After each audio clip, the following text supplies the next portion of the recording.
Drama के start में हम हमारी फीमेल लीड श्यामो को देखते हैं, जो अभी अभी एक नए सिटी में आई है। वो एयरपोर्ट पर ही होती है, तभी उसे अपनी मॉम का कॉल आता है। वो कहती है, तुम्हारी आंट ने तुम्हारे लिए एक ब्लाइंड डेट सेटअप की है। श्यामो जवाब देती है, मैंने आपसे पहले ही कहा था ना कि मुझे एक क्रश है। श्यामो अपनी मॉम से बात करते हुए गलती से मेल लीड शेनजून याओ से टकरा जाती है। वो न सिर्फ हैंडसम है बल्कि एक टेक कंपनी का सीईओ भी है, जिसके पीछे रिपोर्टर्स का एक ग्रुप पड़ा हुआ है। टकराने के बाद श्यामो का फोन डैमेज हो जाता है, जिससे वो बहुत गुस्सा हो जाती है। वो शेनजून के पीछे भागती है और चिल्लाती है, हे मेरी बात सुनो। जब शेनजुन रुककर पीछे देखता है तो श्यामो सोचती है यही मौका है उससे बात करने का। जैसे ही वो उसकी तरफ बढ़ने लगती है, वो एक रिपोर्टर के पैर से टकराकर शेनजुन के ऊपर गिर जाती है। रिपोर्टर्स उनकी फोटोज लेना शुरू कर देते हैं। ये देखकर शेनजुन श्यामो को अपने साथ अपनी कार में ले जाता है। वो कार में बैठती है लेकिन गुस्से में चिल्लाने लगती है, पहले तुमने मेरा फोन तोड़ा और अब तुम मुझे किडनैप कर रहे हो। शेनजुन कहता है, कोई भी तुमसे कॉन्टेक्ट करके तुम्हें वापस दे सकता है। श्यामो फिर कहती है, तुमने मेरे लिए बहुत ट्रबल खड़ी कर दी है। मेरे फोन में सब कुछ था और अब मुझे अपनी सारी पिक्चर्स फिर से एडिट करनी पड़ेंगी। शेनजुन जवाब देता है, अगर तुम क्यूट होती तो इतना टाइम नहीं लगता। श्यामो उसके कमेंट का कोई जवाब नहीं देती और शेनजुन उसे एक बस स्टॉप पर छोड़ देता है।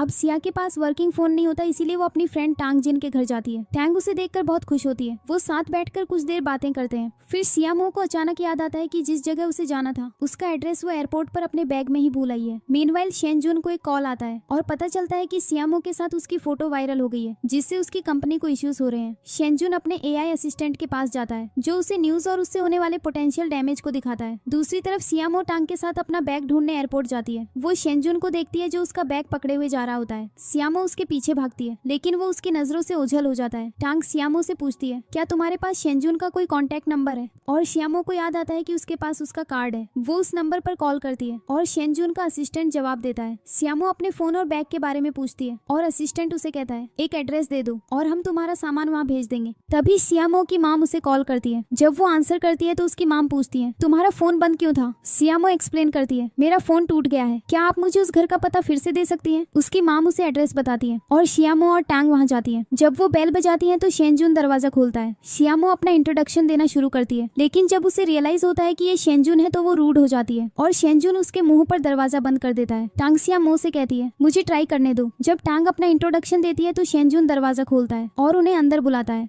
टांग सजेस्ट करती है कि उन्हें अकेले में बात करनी चाहिए और फिर उन्हें छोड़कर चली जाती है। श्यामो शेनजुन से कहती है, मैं यहाँ अपनी 3 आइटम्स लेने आई हूँ, मेरा फोन, मेरा बैग, और अगर तुम मुझे बैग दे दो तो मैं तुम्हें इस घर के डॉक्यूमेंट्स दिखा सकती हूँ। फोन के बारे में सुनते ही शेनजुन तुरंत फोन से भरे एक ड्रॉअर में से एक फोन निकालकर उसे दे देता है, लेकिन इतने सारे फोन्स देखकर श्यामो सरप्राइज्ड हो जाती है। शेनजुन कहता है, तुम्हें तुम्हारा बैग नीचे से मिल जाएगा, और रही बात इस घर की, तो अगर तुम मुझे वो अमाउंट वापस कर दो जो मैंने इस पर खर्च किया है तो मैं अभी चला जाऊंगा। इतना बड़ा अमाउंट सुनकर श्यामो शॉक्ड रह जाती है। शेनजुन फिर उससे कहता है, तुम्हें एक पेपर